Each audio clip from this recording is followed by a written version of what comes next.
Hi everyone, welcome back. Time for another quick video. Today we're going to be doing a French style tomato sauce. So this will be a two-pot recipe.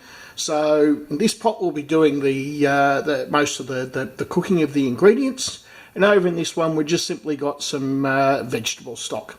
So sit back and enjoy this beautiful and easy to make tomato sauce.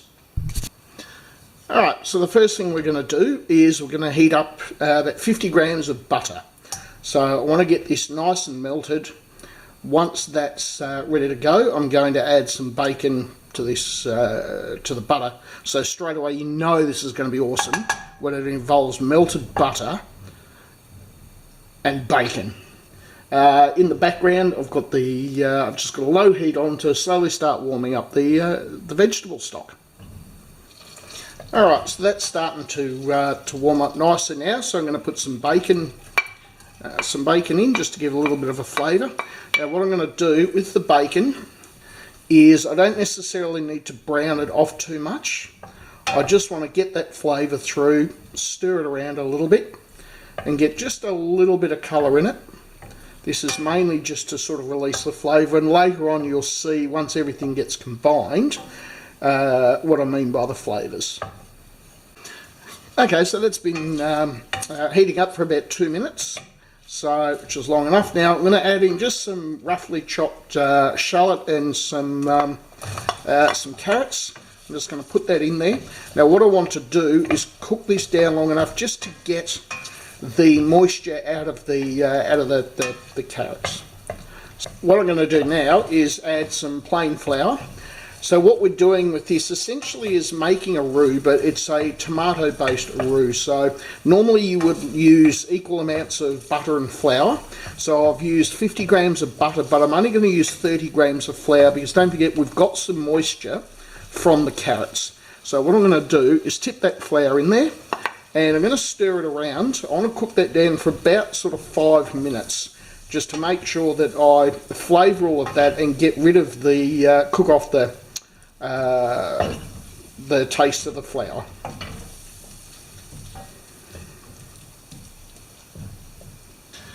Okay, so that's been cooking down for about sort of 3 or 4 minutes now, and what I've done is put in some tomato paste, and I'm just going to continue to warm that through. Once I'm happy that everything's incorporated, that the flour's definitely cooked out, and that we've got a nice tomato based roux, then what I'm going to do is switch this off and allow it to cool, because what we're going to be doing is adding the hot stock to the cold roux.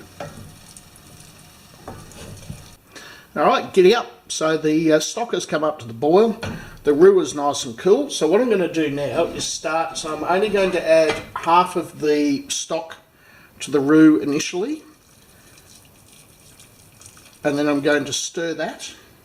I'll whisk it around, mixy, and then once I'm happy that that's all incorporated, I'm then going to add the rest of the stock, and what we want to do is whisk it all around until we're sure that all the lumps have gone out of it. So this will take a few minutes, so I won't bore you with this process, but we will come back when it's finished.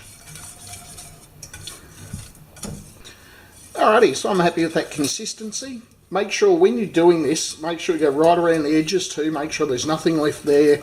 Scrape along the bottom, make sure you've got everything off so that there's no lumps left, nothing like that. You can see it's starting to get an absolute beautiful colour to it. So what we're going to do now is we're going to light a small fire underneath it. I want to bring it up to about a medium heat, and I'm going to put in some diced tomatoes. And normally the French, when they're making this, would use what's known as a bouquet garni, which is some herbs tied together and put in as basically a bouquet. But what I'm going to do is just put in some small bits of rosemary and some parsley stalks, which I quite like. And in the end we're going to be draining this, so there's no need to fish them out anyway. We're going to be straining it through a sieve so that we've got the clear liquid left. Alright, so I've added in the diced tomatoes. I'll put in some garnish now. We'll just fit that in there nicely. And we're just going to light the fire underneath it and bring it up to a simmer so that it reduces.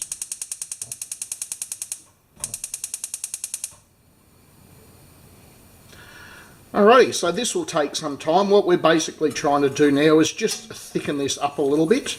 So I just want to stir the diced tomatoes around through it. And all they're basically doing is flavouring. So we're going to let that cook away for about sort of half an hour, let it thicken down. Now, Escoffier says that what you should be doing once it's boiled a little bit is putting it into an oven on 160 degrees for about another 30 minutes. But really, do we want to go that far? We're going to get the same result, just cooking it down. Yeah, it's not going to be exactly as per his methods, but you know what? It's still going to taste really, really good. The sauce is thickened up nicely.